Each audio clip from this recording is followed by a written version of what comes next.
O capítulo oficial desse mês, além de super informativo sobre alguns detalhes a mais que nós não tínhamos visto nos spoilers, ele foi enorme. Mais de 50 páginas pra gente aproveitar e falar tudo que nós temos aqui no nosso vídeo sobre o capítulo 88 oficial de Shimasa Valkyrie. E o título desse capítulo é O Deus Original. E já começa explicando exatamente sobre isso que tá no título, o Deus Primordial. Que por acaso, do jeito que eu pensei, não é somente um deus, mas vários deles. Mas assim como acontece em todas as mitologias que estão no Shumatsu, muito provavelmente deve existir um deus primordial que se parece mais com um líder, aquele que é realmente o mais poderoso. E logicamente, o Odin deve querer rever esse deus em específico, que provavelmente também deve ser uma deusa, julgando em base pelas imagens que saíram. E o capítulo já nesse iniciozinho faz a pergunta mais importante de todas, sobre quem é o Deus primordial e o que ele é, explicando que eles nasceram do caos do início, e eles existem e são considerados o início de todo o universo. E eles governavam antigamente tudo o que existia, e isso me lembrou bastante os titãs da mitologia grega, que praticamente também eram como a origem de certas coisas que existiam na história deles, como a Gaia. Porém, infelizmente, o poder da deusa primordial e os outros deuses eram tão grandes que acabaram se autodestruindo, provavelmente por conta do próprio caos onde ele nasceu. E depois de tudo isso, eles acabaram retornando para o próprio caos. O que me fez pensar se esse caos primordial conseguiu criar todos eles, deve ter algo a ver com eles serem autodestruídos. Mas isso também me fez lembrar de uma pequena coisa que eu, inclusive, postei lá no Twitter do canal bem mais cedo do que esse vídeo está saindo para vocês hoje. Então já sigam a página do canal antes de continuar esse vídeo para vocês lembrarem. E nesse post, eu falei de que o Rajun também se autodestruiu porque o seu corpo não aguentava o seu enorme poder enquanto ele estava lá embaixo no submundo e destruiu metade dele.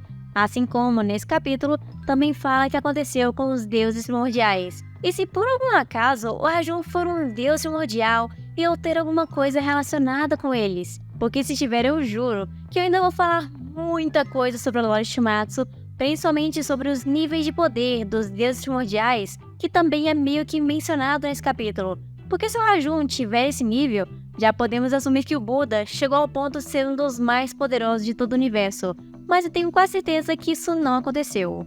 E outro detalhe bem pequenininho que eu acabei percebendo nessa cena é que os deuses primordiais praticamente se destroem da mesma forma que os perdedores do Ragnarok também morrem, com parte de seu corpo se desfazendo, virando poeira, e eu não acredito que isso possa ser uma mera coincidência do destino. Talvez seja por isso que até a Brunhilde falou que poderia ver o Hércules de novo. Talvez deve ser, porque assim como os deuses primordiais, eles têm uma forma de voltar, ou a própria Brunhilde está planejando desde o início ir até o Hércules e ser destruído também. E essa pequena explicação que nós tivemos sobre os deuses primordiais diz estar dentro das Crônicas de Valhalla, que provavelmente deve ser algo bem importante na hora de saber mais sobre alguma mitologia assim tão antiga, como também existem poesias da Edda e vários outros registros sobre a mitologia. Mas enfim, depois da explicação meio básica sobre os deuses primordiais, o capítulo mostra exatamente de onde paramos lá atrás no capítulo 85, quando Bel havia perguntado se o desejo tão esperado que o Odin mencionou lá atrás também, no final da luta do Buda, era reviver o Deus primordial. E o Odin, assim como também aparentemente mostrou lá no outro capítulo, ficou muito irritado com o que o Bel falou, já que estava saindo uma aura negra e poderosa de dentro do corpo do Odin, como naquela vez que aconteceu lá atrás no meio do Jardim do Valhalla, onde o Odin até Noni fez as plantas murcharem, o vidro quebrar e tudo isso somente com a pressão de espírito que ele tem, ou essa aura negra que está aparecendo agora nesse capítulo mais recente.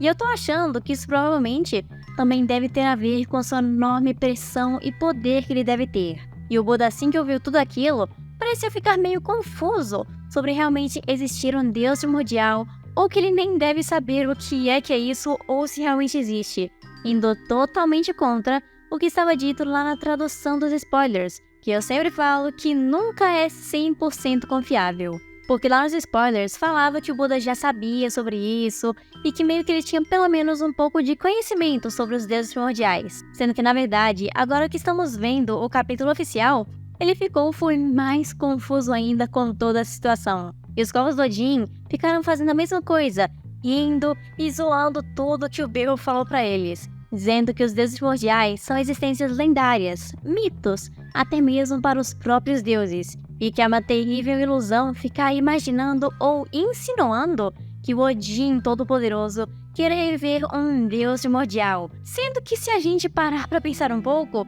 os próprios seres lendários que estamos vendo no Shumatsu também podem ser considerados mitos, ainda mais esses dois corvos que nem faz sentido eles conseguirem falar de verdade. Então é quase como se fosse uma coisa falando que não existe, sendo que era para eles não existirem, entenderam? Mas então, depois de tudo isso, eles diziam que antigamente haviam outros deuses que também se autodenominavam serem deuses primordiais. Porque se realmente existisse um deus primordial tão poderoso quanto dizem, tanto o mundo dos deuses quanto o mundo dos humanos seriam totalmente destruídos. E um pequeno detalhe que acabei notando nessa cena aqui é que o Odin não parecia estar muito contente com tudo que os corvos estavam falando bem do seu lado. Como se o Odin soubesse que o que eles estão falando é totalmente mentira e que ele sabe muito bem o que é que tá falando e tudo que tá acontecendo ali. E eu sei que no fundo o Odin já tava querendo era calar a boca daqueles dois corvos. Porém, cortando toda a animação daqueles dois bichinhos, o Bel começou a colocar fatos dele contra os argumentos vazios dos corvos, colocando as cartas na mesa, falando que ele também, antes, assim como eles, acreditava que os deuses primordiais eram somente existências lendárias e que não passavam de nada além de um mero mito. Mas a sua opinião mudou completamente no 360 quando ele leu um livro proibido. E ele encontrou esse livro há muito tempo atrás, provavelmente há muitos anos também, levando em consideração que além do tempo de Shumatsu é bem bagunçada, mas esse detalhe a gente consegue meio que cronometrar o lugar certo. E esse livro estava lá embaixo na biblioteca do submundo, no canto mais escuro e profundo possível, bem no fundo.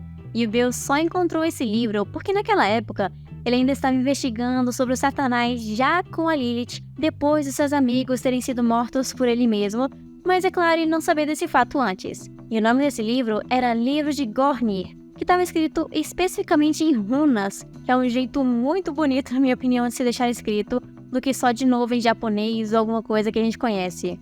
E esse livro era proibido, que descreve a ressurreição do Deus primordial. Em outras palavras, o Deus primordial realmente já existiu e outros deuses também, e existem pessoas que conhecem o método da ressurreição. Existem também as pessoas que proíbem que isso aconteça e que também não querem que tenha isso. Então, pelo menos nesse caso agora, no capítulo oficial, eu posso muito bem estar meio certa, mas ao mesmo tempo meio errada. Porque o Bel mencionou que existem pessoas, no plural, que conhecem o método de reviver o Deus primordial. Então, na minha opinião, o Sigurd deve ser somente uma dessas pessoas. As outras provavelmente não devem estar tão disponíveis assim como o Sigurd já está para Odin. Ou elas devem ter desaparecido, estão muito bem escondidas, ou no pior dos casos, já foram dessa para melhor. Já que agora tudo indica que o Sigurd é o único que parece saber de algo e é o único também que está sendo levado em consideração tanto pelo Odin quanto as outras pessoas. Porque se o Sigurd não contasse nada pro Odin, ele não teria nenhum motivo para manter o Sigurd vivo do jeito que está agora. Então, muito provavelmente, o Sigurd é o único que tem essas informações valiosas para o Odin. Porque ele é simplesmente o único personagem nessa história toda que está preso sem motivos plausíveis. Então, pela lógica, ele sim é a pessoa, ou pelo menos uma delas, que sabe o método para reviver o Deus primordial e que meio que está interferindo no objetivo do Odin e sabe também desse livro. E já em outro momento, os corvos acabam falando a mesma coisa que eu pensei.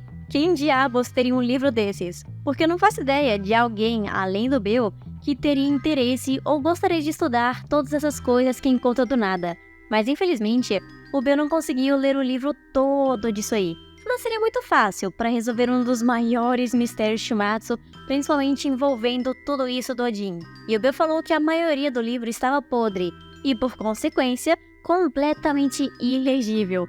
Porém, tem uma parte bem específica e muito importante que o Bel foi capaz de entender em bastante partes. Como se fosse uma pequena profecia que foi descrita no meio daquele livro.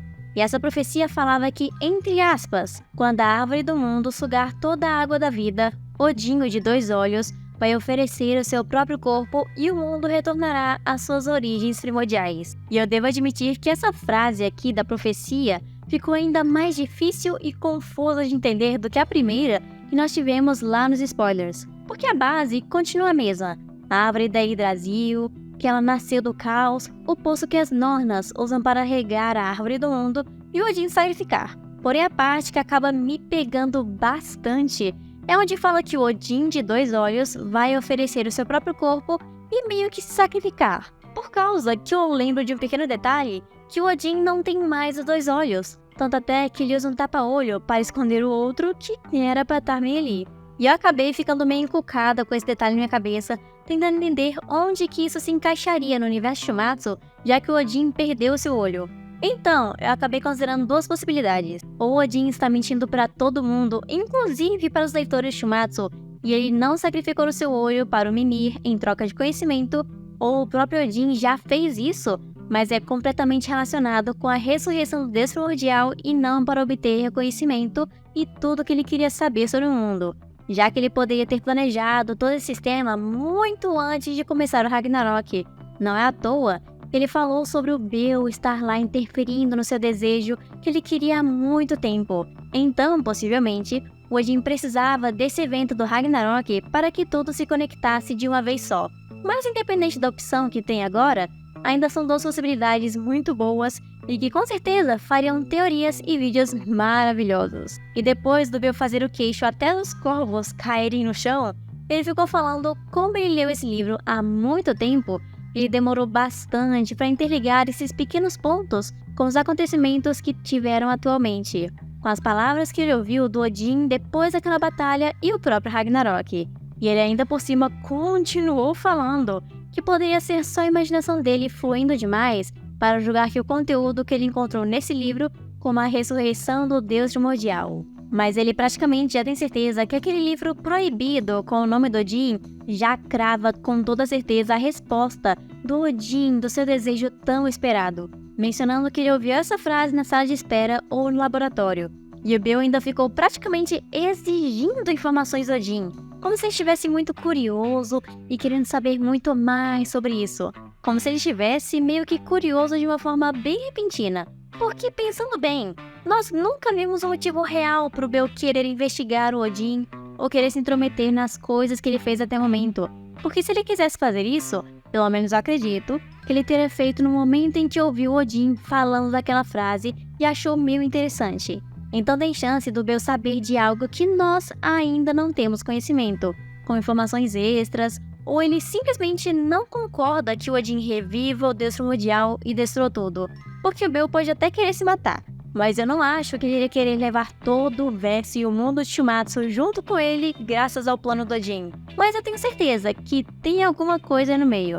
Mas levantando de novo aquela aura escura ao redor do Odin, ele do nada começa a rir bem baixinho, enquanto ficava repetindo várias vezes as últimas palavras que o Bel acabou de falar, que exigindo tudo que ele falasse. Mas para contar a eles, zombando toda hora de tudo que estavam falando, perguntando se realmente tudo que eles estão fazendo agora é o que eles sabem, como se estivessem se reunindo com um bando de passarinhos no ninho de uma forma bem desorganizada só para poder irritar ele. Até que de repente, o Odin começou a gargalhar bem alto, como se fosse uma grande piada tudo isso que ele tá vendo. E mais uma vez essa cena acabou indo totalmente contra o que eu li lá nos spoilers. O Odin não parece, pelas falas que foram mostradas aqui, ter confirmado nada que o Bel falou ou disse algo parecido.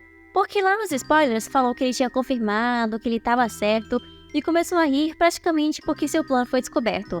Mas aqui no oficial, ele só ficou rindo bem alto, apesar de que isso meio que praticamente ajuda nós aqui do público a perceber junto de outras cenas com o Odin ficando irritado, que vai aparecer já já, que na verdade o Bel não está totalmente errado e que sim, ele deve ter acertado algumas coisas, mas eu acho que em algumas outras não. E por isso que o Odin não ficou totalmente irritado deles terem descobrido seu plano, mas também não ficou tão feliz quanto ele queria, já que essa risada tá mais pra de psicopata do que de feliz. O Odin começou a gritar que ele é o senhor da raiva e da loucura, e que os dois são tolos e devem sair do seu caminho, pegando a sua lança Gungnir e apontando na direção dos dois, já pronto para começar uma luta bem ali no meio do corredor. E sentindo a mesma intenção do Odin, o Bel e o Buda já se prepararam caso o pior acontecesse, Porém, infelizmente, antes que a gente conseguisse a nossa amada batalha entre os três juntos que a gente estava esperando, que foi até mencionado nos spoilers do mês passado, ou pelo menos um combate parecido, apareceu outra pessoa para atrapalhar ele no meio. Mas dessa vez não é alguém chato ou algum deus insignificante como Ares e os Zeus, mas sim o lindo, forte e magnífico Thor, o berserk do trovão e o deus nórdico mais forte. Porque assim que o Odin já começou a se preparar para avançar, apareceram diversos raios bem na sua frente, bloqueando todo o caminho. O que, graças a Deus, mostrou pela primeira vez que o Thor realmente pode usar raios como forma de poder de uma maneira bem livre, o que eu achei magnífico, porque é muito raro algum deus Shumatsu usar alguma coisa divina sem ser o poder da pancadaria. É como se eu estivesse vendo Poseidon usando água, meu sonho se tornando realidade. E o Thor já chega ali no meio colocando ordem na casa, perguntando pro Odin o que é que ele estava fazendo ali, como se fosse superior ao Odin e ele tivesse direito de saber exatamente onde o seu pai está e por onde ele está andando. Mas se bem que o Thor realmente é bem mais forte e superior em questão de força ao Odin, já que ele é dito como o deus nórdico mais forte. Então meio que a gente não pode julgar o Thor de ficar se achando assim como superior. E depois o deus ir andando bem devagarzinho até no meio de todos eles, ele acabou tomando uma posição até que bem interessante, de costas para seu pai e de frente para o Buda e o Bill, como se ele estivesse tentando proteger o seu pai de alguma forma, ou que fosse enfrentar o Buda e o Bill de uma vez para que não houvesse mais confusão. E foi exatamente nessa hora que eu acabei percebendo outra parte que os spoilers também estavam errados. É que o Thor não tentou mandar uma aura ou mensagem para que os dois ficarem parados. E essa aura que foi descrita, na verdade, nos spoilers, aqui no oficial, eram os raios do Thor, parando os movimentos do Odin e não do Bill e do Buda, já que eles estavam querendo atacar. E pela lógica, é muito mais fácil o Thor ter que parar o Odin, já que ele é o seu pai, e também o Odin, logicamente, era para ser bem mais forte que o Buda e o Bill na batalha, ainda mais agora que as condições físicas do Bill não são as melhores e o Buda tá sem arma divina e sem um dos olhos. Então, provavelmente, o Thor pensou em parar logo mais forte no meio dos três para que parasse toda a briga. E o Odin, depois de tudo isso, até tentou mandar o Thor sair do seu caminho, como se ele tivesse algum direito. Mas o Thor nem sequer moveu um pé do seu lugar, mostrando quem é que manda de verdade. E o Buda perguntou se o Thor tinha ido até lá para proteger ou ajudar o seu pai Jin. Mas o Thor fala que não está do lado de ninguém. Mas ele tem uma coisa para falar a todos eles, que não importa quem seja, ele não vai permitir e nem perdoar ninguém que manche o orgulho dos guerreiros que deram toda a sua vida e lutaram naquela arena. E que até que esse Ragnarok termine, a vida e a morte serão decididas na arena, para que eles mostrem pelo menos uma cortesia aos inimigos que já caíram lá no meio da arena e do Ragnarok. E essa cena de longe foi a melhor de todo o capítulo, com o Thor literalmente colocando o martelo na mesa e mostrando quem é que manda de verdade. E falando de todo o respeito que ele tem pelos lutadores caídos e que eles também deveriam respeitar assim como ele faz, caramba. Isso ficou impecável de verdade. E por falar nisso, nessa pequena ceninha ali em cima, que o Thor menciona os guerreiros, infelizmente o único guerreiro caído que não aparece ali é o Leônidas, que mais uma vez foi excluído porque ele nem sequer apareceu nem na capa do Rap dos Humanos do Marking. Assim dá até dó do Leônidas. E eu também, infelizmente, não posso mencionar que o Zero morreu no Ragnarok e ele também não apareceu nessa cena, levando em consideração que o Zero não morreu por conta do Ragnarok em si, mas sim foi devorado pelo Rajun e por isso foi meio que digerido no meio da luta. Eu não acho que conta com uma morte de um guerreiro do próprio Ragnarok. E o Buda, depois desse discurso maravilhoso que o Thor deu, praticamente uma surra de palavras, foi o primeiro a se manifestar depois de tudo isso. E o Buda menciona que é a primeira vez que ele ouviu tudo isso, mas não esperava que o Thor fosse uma pessoa desse jeito. E entende, deixando totalmente a vontade de lutar de lado e se preparando meio que para uma época de paz que vai reinar por um tempo. Mas o melhor é que o Thor literalmente, depois de ouvir isso, pegou o Mjolnir e apontou bem no meio do nariz do Odin, perguntando se estava tudo bem por ele. Mas ele estava falando isso como se fosse uma ameaça e não uma pergunta simples. quase forçando Odin a concordar com o que o Thor falou para eles. E por livre e espontânea pressão, Odin aceitou, falando que esperará até o fim do Ragnarok para resolver os seus problemas e que isso tudo seria resolvido mais pra frente.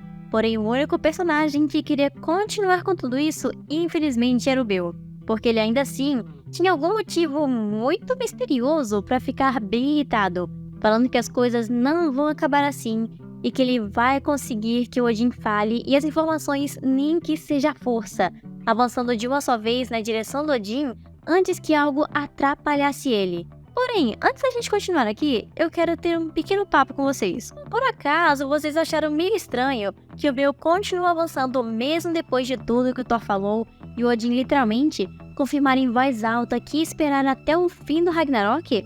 Porque eu tô começando a achar que esse plano do Odin tem alguma coisa a ver muito conectada com o passado do Bill ou algo que aconteceu com ele, por exemplo, Satanás ou a morte de seus amigos e a sua amada. Já que na época que o Bill descobriu sobre tudo isso e o livro de Gornir, ele estava pesquisando sobre Satanás nessa mesma época. Porque eu não acho que o Bill, que sempre foi um personagem calmo, pacífico e pensa mais pela lógica do que pela emoção, iria querer lutar e lascar seu corpo mais ainda só porque não ouviu a verdade ou porque ele quer realmente lutar e se ferrar até o talo. O Bill, eu tenho quase certeza que ele quer tirar algo específico da boca do Odin. E eu tenho certeza que a gente em algum momento vai descobrir isso, ou talvez muito em breve. Provavelmente na pausa da próxima batalha, nós iremos da 10ª para a 11ª rodada, que é quando a gente sempre tem muito mais oportunidade para ver algo novo na lore Shimatsu. A prova disso é o capítulo 85, que foi um dos mais bombásticos junto com esse aqui. E voltando já pro capítulo, nós vemos 2 novos personagens aparecendo no meio da confusão. Não novos, porque a gente já conhece, mas que chegou agora.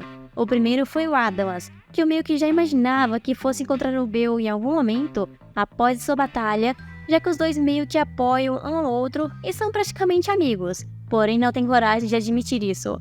E o segundo personagem que apareceu é o Sakata Kintoki, que estava procurando o Buda depois de uma longa jornada que ele fez até o submundo, já perguntando se tinha alguma coisa de errado, pensando que ele podia fazer alguma coisa no meio dessa confusão. E graças a isso, nós tivemos aquela cena maravilhosa de todos os 6 personagens que estão envolvidos ali no meio, se juntando.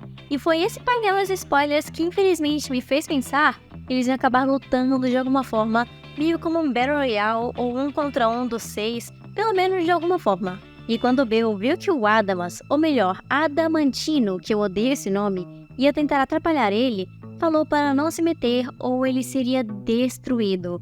Mas o Adamas então puxou a carta de Unireverse no Bill, falando a mesma frase que ele disse quando o Adamas queria matar a Brunhilde e estava quase fazendo isso, perguntando se iria mesmo menosprezar a dignidade mostrada por Hades no meio da batalha, mencionando que foi isso que o próprio Bill disse para ele na hora quando o Hades morreu e ele queria se vingar, levando tudo demais na emoção. Mas isso é muito estranho pensar que esse momento pra gente foi há mais de 1 ano e meio para 2 anos atrás, enquanto aqui pro Bill e pro Adamas foi praticamente um tempo de algumas horas que isso aconteceu até agora. E o Adamas depois disso continua falando que o Bill sempre foi calmo, frio como o gelo do inferno e foi o Sr. Bill, o grande rei das trevas, de tão emo que ele era, falando que ele não deveria fazer algo assim tão idiota, segurando diretamente no cajado do Bill, que estava totalmente ativo com seu poder. E graças a isso, a mão do Adamas foi quase despedaçada completamente enquanto ele segurava para parar o seu amigo. Uma bela demonstração de amizade, devo admitir. E o Bill até pareceu que ia tentar falar alguma coisa, ir contra o que o Adamas estava falando, mas acabou desistindo, percebendo que estava muito mais errado que ele nessa história. E logo no momento seguinte, quando Odin viu que o Bill tinha desistido de atacar e não ia mais ficar de olho nele das costas, falou para ele e o Thor irem logo, enquanto ele passava coincidentemente bem ao lado do Sakata Kintoki, que estava reclamando que o Buda nunca para quieto em lugar só, já que ele está sempre andando de lá para cá.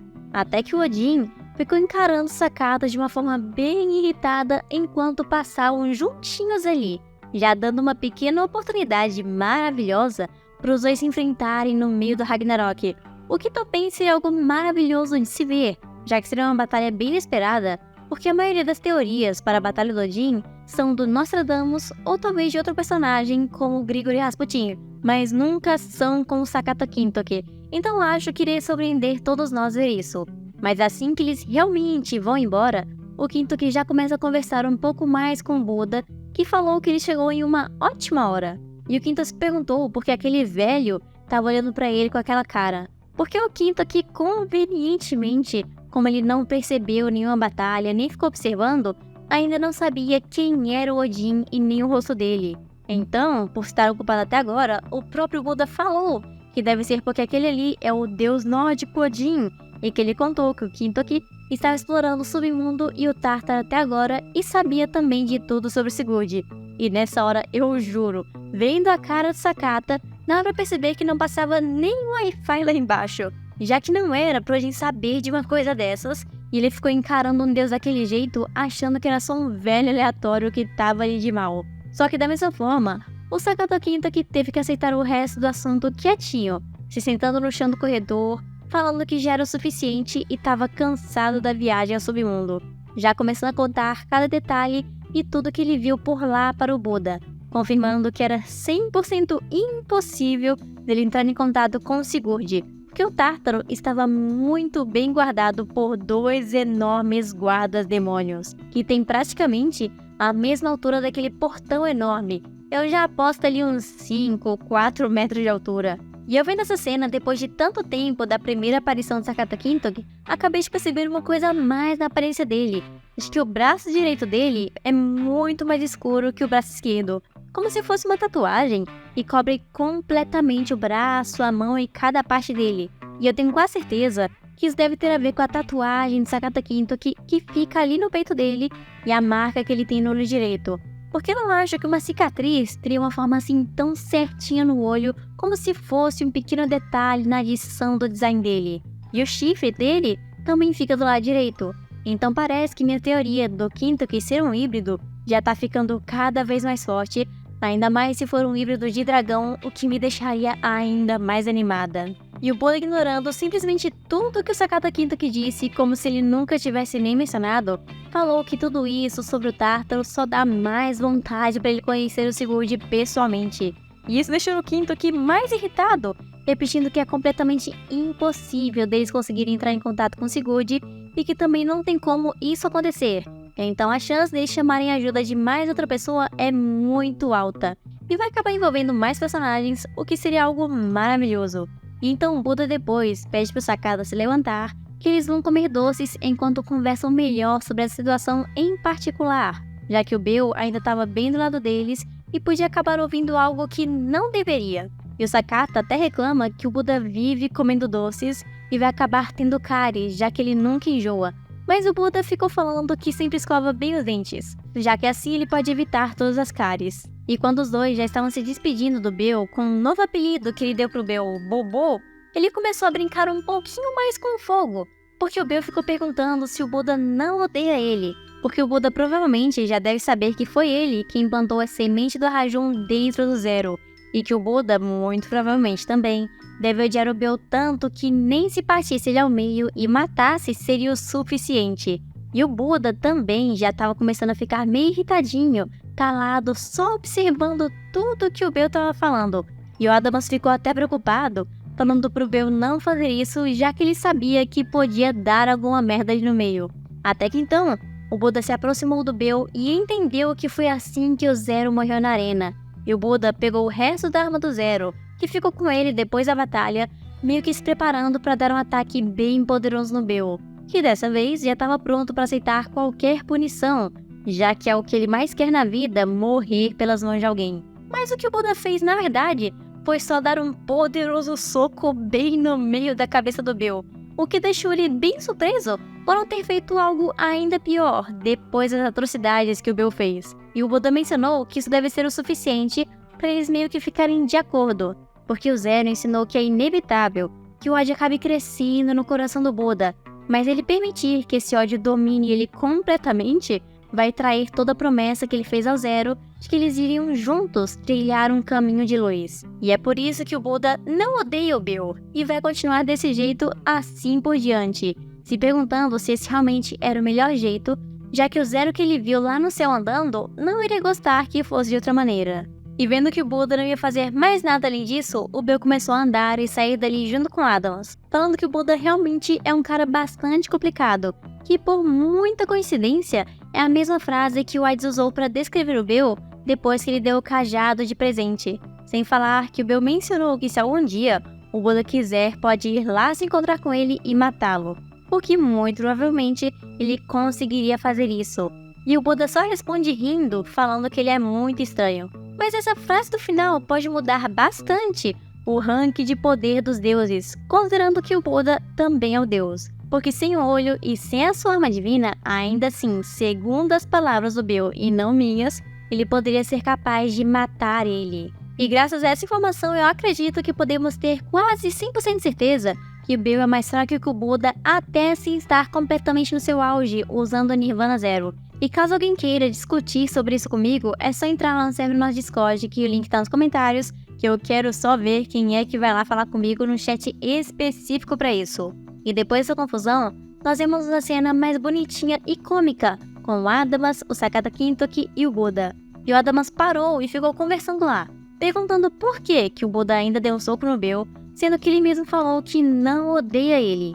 E o Buda respondeu que foi sua adolescência rindo muito alto falando no lugar dele. E o Adamas ainda por cima perguntou se o Buda não tem medo de nada ou algo parecido. E o Sakata responde que nada mesmo pode incomodar o Buda. E eu achei essa interação a coisinha mais bonitinha, meio que deixando fixo que esses 4 agora são meio que uma equipe para ir contra o Odin e todos os planos que ele tá fazendo. Além de que eu achei a coisa mais fofinha eles usarem a versão chibi dos 3 dessa cena do que simplesmente um personagem comum. E depois da interação super complicada de tantos personagens, tantas informações maravilhosas, nós voltamos para a batalha da 10ª rodada, que falaram ao mesmo tempo que na Arena do Valhalla a audiência estava preenchida por um estranho silêncio, com ninguém falando, nem comentando ou nada do tipo. Mas o motivo disso era porque todos eles estavam totalmente concentrados na batalha, ao ponto de nem sequer piscarem, tentando prestar o máximo de atenção possível, onde até mesmo os deuses como Shiva e Afrodite estavam fazendo isso.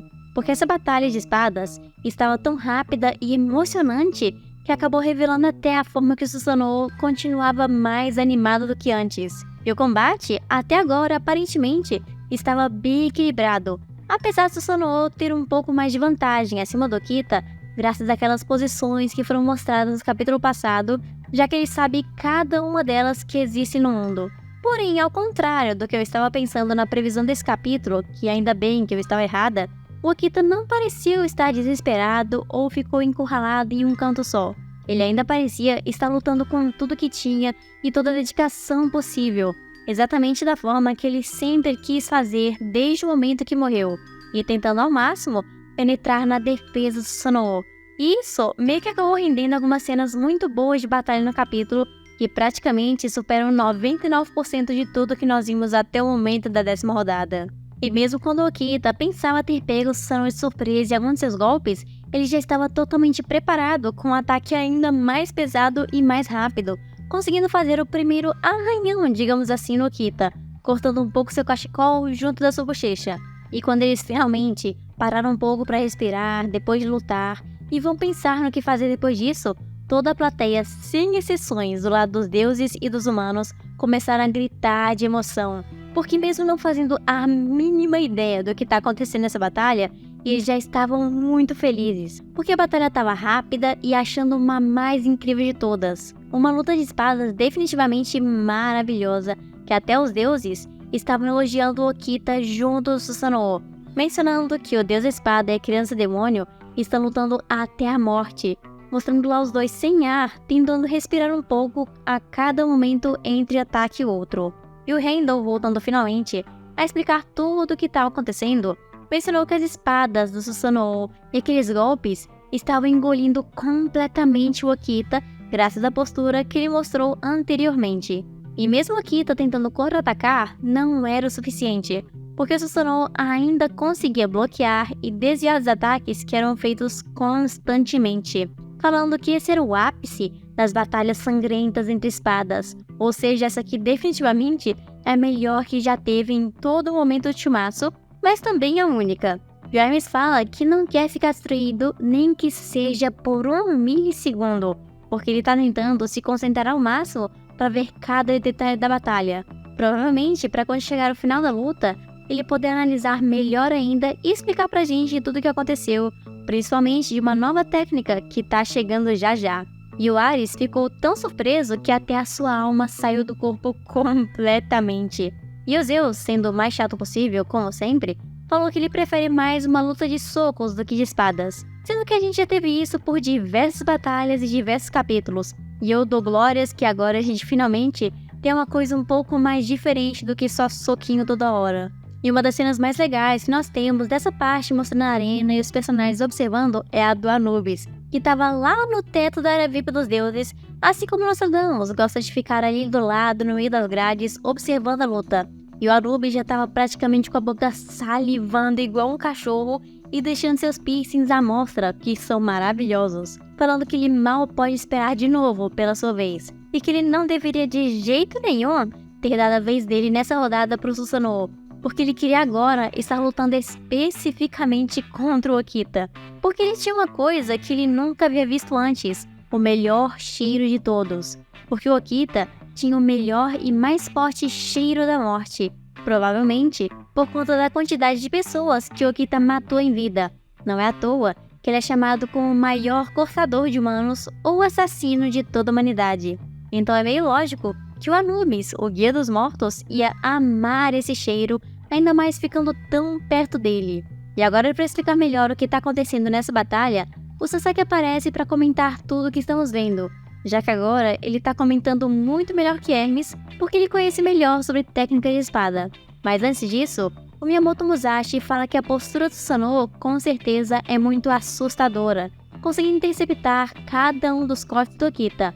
E o Sasaki ainda completa, falando que até onde eles conseguem ver, cada uma das técnicas existentes está lá dentro do Susanoo, porque o próprio Deus dominou todas as técnicas da espada e escolas de espada criadas pela humanidade através de toda a história, conseguindo compreender e replicar perfeitamente cada um deles, e que talvez arrisca dizer que o Susanoo deve ter chegado ao ápice de cada um daqueles estilos, fazendo parecer que o Susanoo era mais obcecado com a espada do que somente ter criado o estilo da espada e ser o deus dela. Mas Sasaki ainda assim continuou falando que não consegue parar de jeito nenhum de ver essa batalha, assim como todos os outros estão vidrados nisso, mas ainda assim quer ver como que o Okita vai mostrar para todos eles como vencer esse deus, sendo o espadachim mais forte do período Edo. E o Susanoo falou já na arena que aquele ataque anterior que o Okita tentou fazer antes de ser bloqueado foi muito bom, uma técnica magnífica. E o Okita, já ofegante e sem ar, ficou perguntando como é que o Susanoo pode dizer tudo isso, sendo que alguns segundos atrás, aquele contra-ataque quase cortou seus braços. Mas ainda assim, enquanto corre esse risco, o Okita tem um belo sorriso, falando que está se divertindo muito. E essa cena ficou até com um sombreado mais detalhado e cenas mais bonitas do que o resto do mangá inteiro que já teve até agora. E inclusive os amigos do Okita mencionam que ele está se divertindo tanto, mas não pode perder a concentração nem por um segundo ou vai acabar morrendo instantaneamente. Porém, o próprio Kondo, que é quase o pai do Okita, falou que lá na arena, a esse ponto da batalha, o Okita provavelmente nem sequer tem mais medo da morte, porque quando ele era vivo, junto de todos os outros, todos os dias a morte estava praticamente batendo na sua porta no meio do campo de batalha. E para eles, o Shinsengumi, as batalhas até a morte que estão acontecendo agora lá no meio do Ragnarok, eram um dia a dia deles, enfrentando isso constantemente com outros samurais e outras batalhas que aconteciam a cada momento. E o Susanoo até achou impressionante que o Okita ainda estava rindo naquela situação, já que obviamente era ele que agora estava em desvantagem. Mas era por isso que o Okita era o primeiro e único capitão do primeiro esquadrão do Shinsengumi Okita Souji. Até que então, aparece algo muito interessante, porque em resposta às posições infinitas do Susanoo e que ele mostrou pro Okita, ele mudou completamente a sua postura de batalha, se parecendo muito como se ele fosse de verdade um pequeno demônio ou que o capeta do protagonismo vai descer direto no Okita, como acontecia com Meliodas, Ichigo, Naruto, etc., Todos eles desciam capeta e conseguiam vencer a batalha facilmente, ou pelo menos ganhavam um momento de frenesi, onde pegavam toda a vantagem possível contra o seu oponente. Porque Okita ficou numa posição bastante peculiar, por assim dizer, e muito pouco convencional, porque era como se ele não fosse fazer mais nada, e algumas pessoas lá de fora começaram a pensar que ele tinha desistido da batalha porque viu que não ia vencer e simplesmente não vai reagir a mais nada. Mas o Miyamoto Musashi foi o primeiro a perceber que aquilo ali não era desistência, mas perguntou se a posição que Okita estava fazendo era a mesma de Shinkage Ryu, que era uma posição dita sem posições, como se fosse uma posição meio que usada para enganar seus inimigos, já que ele não queria fazer nada, mas na verdade já estava se preparando para fazer algo a mais contra ele. Porém o Sasaki corrigiu Miyamoto, falando que era algo similar a essa técnica, mas não era exatamente a mesma, porque o que Okita estava fazendo não era algo que podia ser ensinado por meio de outra pessoa ou observando as outras para aprender por si mesma, como Susanoo fez para aprender a técnica de cada um dos humanos. Porque, em consequência, para sobreviver ao inferno que era a época que o Okita viveu, ele naturalmente adquiriu aquela posição única, naturalmente de verdade, através de diversas batalhas com samurais daquele período, como se fosse uma técnica que só dá para aprender de uma forma única, e essa forma era chegando perto da morte. E o Susanoo, vendo aquela posição nova e inédita do Okita, ficou ainda mais animado, como se fosse se divertir mais ainda com Okita, sorrindo de uma forma muito extrema, quando viu que ele estava avançando lentamente na sua direção, uma expressão bem mais séria, falando que a pressão do ar em volta do Susanoo mudou completamente, e que a pressão da espada perfurante dele era insana, ao ponto de que estava tudo ficando tão animado, que eu acho que o Susanoo praticamente ficou tremendo ali.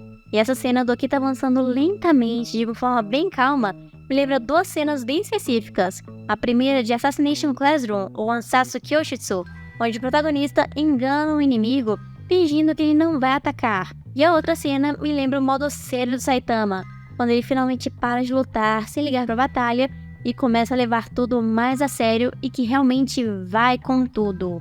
Até que de repente, enquanto ele estava mantendo aquela expressão sem emoção alguma, o Okita começou a se mover de uma forma muito diferente de qualquer outro personagem que eu tenha visto no Shimatsu, principalmente o Poseidon, que é quase um dos maiores pináculos da velocidade em Shimatsu no Valkyrie. Por causa que o Okita estava se movendo como se fosse um verdadeiro fantasma, deixando Susanoo sem reação alguma, porque ele nem sequer conseguiu reagir aos movimentos do Okita, porque ele não sabia o que aconteceu. Ele mesmo mencionou que não viu nada, nenhum movimento do Okita e nem sabe como foi que ele parou bem na sua frente, se tornando ainda mais difícil para o Susanoo defender os ataques do Okita. E agora, ele estava usando somente uma de suas mãos para a espada, provavelmente para os movimentos do Okita ficarem mais leves e mais imprevisíveis do que nunca, já que até o momento que estamos vendo aqui no combate, o Okita estava com duas mãos o tempo todo usando de um lado para o outro. E Sasaki fala que existem algumas coisas que o Okita possui que já superou aquele deus da espada. E a principal coisa são as incontáveis experiências de quase morte que ele já passou independentemente de qual seja. E isso meio que fazia o Okita superior ao Susanoo pelo menos em algum momento. E vendo que o deus estava encurralado, o Okita aproveitou essa oportunidade para fazer o primeiro corte significativo no seu oponente, que aparentemente parece ter sido bastante forte e profundo, já que saiu bastante sangue por ali, e o Susanoo ficou muito surpreso com essa espada nova que o Okita estava usando, com uma nova técnica, porque assim como eu havia pensado lá na previsão, que eu acertei mais uma vez no mês passado, o Okita precisou sim de uma nova técnica a mais para conseguir superar o Susanoo, algo que ele não pode aprender vendo ou somente ensinando as outras pessoas. Tinha que ser algo específico que só o Okita saiba. Assim ele vai poder atacar de uma forma que o Susanoo nunca vai nem imaginar, de uma forma que vai defender, ou o movimento que ele vai usar para atacar. Além de que eu achei esse movimento do Okita com a espada, se movendo que nem um fantasma, muito incrível. Finalmente mostrando algo que aparentemente não está lá no mangá de Chiruran, o que já me deixa ainda mais animada. Porque eu tava tão feliz quando o Okita começou a lutar e tava usando só as coisas básicas, aí eu desanimei um pouquinho. Mas agora isso praticamente indica que os próximos capítulos também vão ser mais ou menos desse nível, com momentos mais animadores, tanto na batalha, quanto em cenas fora da arena. E nesse mês, assim como no mês passado, tivemos um pequeno capítulo a mais, tipo um extra, mostrando como que o resto dos amigos do Okita se reuniram lá na arena junto com o Kondo. E todos eles ficaram falando que iam torcer pro Okita e que não importa quem seja o oponente dele. Mas infelizmente, o protagonista do mangá Shururan, que também era amigo deles, não estava lá. Isso porque ele ficou muito chateado e triste que não foi ele que foi selecionado para representar a humanidade. Então, consequentemente, ele não queria aparecer no meio deles de jeito nenhum. Mas na verdade, lá nas últimas fotos, aparece o protagonista deitado fora da arena em um dos montinhos que ficam lá em volta, conseguindo assistir a batalha mesmo assim através do telão, falando que o Okita vai sim conseguir vencer. Mas caramba, eu vou ser sincera, para você ter chegado até aqui no final desse vídeo sem pular nenhum momento, você deve ser um ótimo guerreiro ou guerreira, porque até eu, quando estava escrevendo e gravando aqui para vocês, já fiquei muito cansada. Mas se você ficou até aqui, já deixa um like para apoiar o conteúdo aqui no canal, e que nós estamos já querendo trazer mais vídeos e teorias de Shumatsu, então eu espero que você não perca nenhum deles, já ativando o sininho e se tornando membros, como o historiador Jonathan Rock, Ian Thales, Challenge Zero, Vianney Zotirra, Felipe Silva, Yuri Pérez Ponti, Brendo Medeiros, Glitch TV e Matheus.